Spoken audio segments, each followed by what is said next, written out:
Hello. हमारे सभी युवा और नरेश भाई साहब के शुभचिंतकों को राम राम।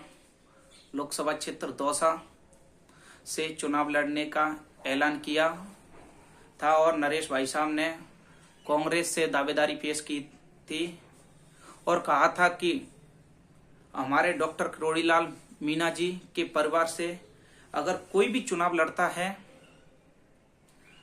तो मैं चुनाव नहीं लड़ूंगा,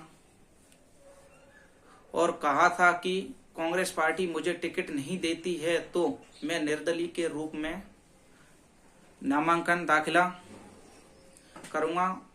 उसके बाद में कांग्रेस पार्टी ने टिकट का आश्वासन देके 23 मार्च को कांग्रेस के तमाम नेता गोविंद सिंह डोटासरा, सचिन पायलट जी, अशोक गहलोत जी के साथ में जयपुर में प्रहलाद गुंजल जी के साथ नरेश मीणा जी को सदस्यता ग्रहण करवाई और दौसा से कांग्रेस पार्टी के टिकट देने का आश्वासन दिया था। उसके बाद में दौसा से कांग्रेस का पार्टी ने टिकट नहीं मिलने पर 26 मार्च को युवा साथियों के साथ विचार विमर्श करके 26 तारीख को युवाओं के साथ कहा था कि 27 मार्च को हम निर्दलीय प्रत्याशी के रूप में चुनाव लड़ने का ऐलान किया है और 27 मार्च को सभी युवा साथियों के साथ दौसा कलेक्ट्री पर दमखम से नामांकन दाखिला करवाया और उसके बाद लोकसभा क्षेत्र दौसा की 18 लाख मतदाताओं को दंडवत यात्रा के माध्यम से प्रणाम करते हुए दौसा कलेक्ट्री से कड़ी धूप में श्री सोमनाथ महादेव मंदिर तक दंडवत यात्रा की और उसके बाद में मीन भगवान और भगवान देवनारायण जी के दर्शन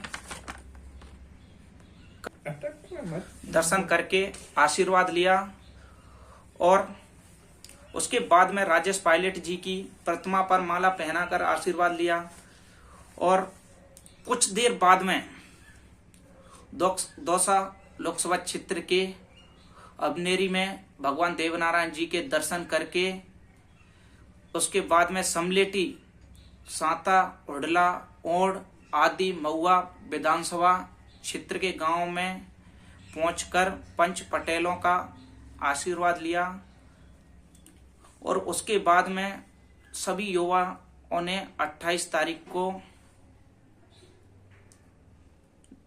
जयपुर जवाहर सर्किल में एक मीटिंग का आयोजन किया। वहां पर सभी ने विचार विमर्श किए और उसके बाद में राजवीर गुर्जर, बस्सी और चैंची भाई और चौधरी भाई और सुनील भैया, अर्जुन मेहर, अबरार भाई, जेपी भाई और हमारे तमाम युवा साथियों ने डिसीजन लिया था कि नरेश भाई साहब को अगर कांग्रेस पार्टी के तमाम बड़े नेता अगर सह सम्मानित अगर बिठाते हैं तो बैठ जाना चाहिए।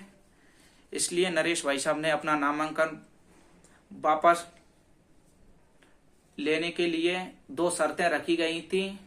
लोकसभा क्षेत्र दौसा और सवाई माधोपुर सीट पर कांग्रेस पार्टी अगर चुनाव जीतती है तो उपचुनावों में पहली शर्त तो ये रखी गई थी कि उनके परिवार को टिकट नहीं दिया जाए और दूसरी शर्त ये रखी गई थी कि एक संघर्षशील युवा को टिकट दिया जाए।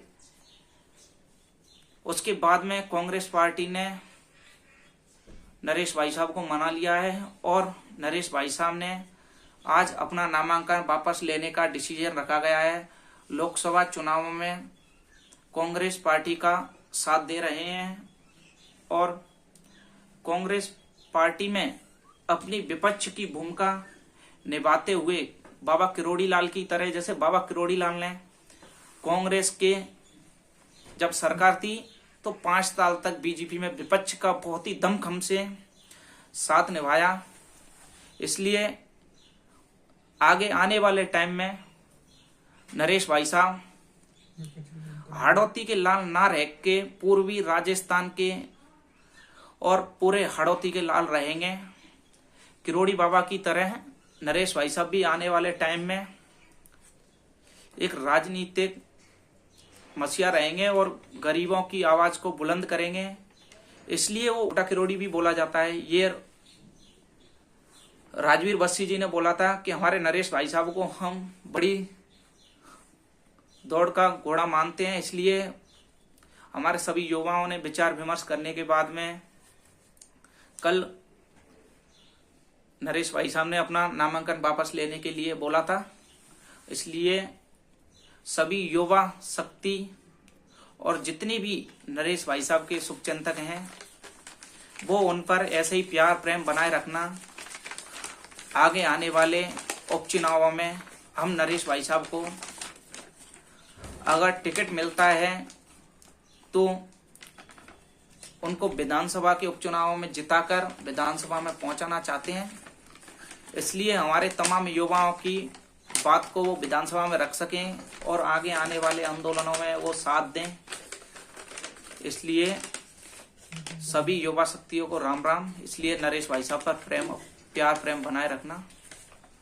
राम राम भाइयों।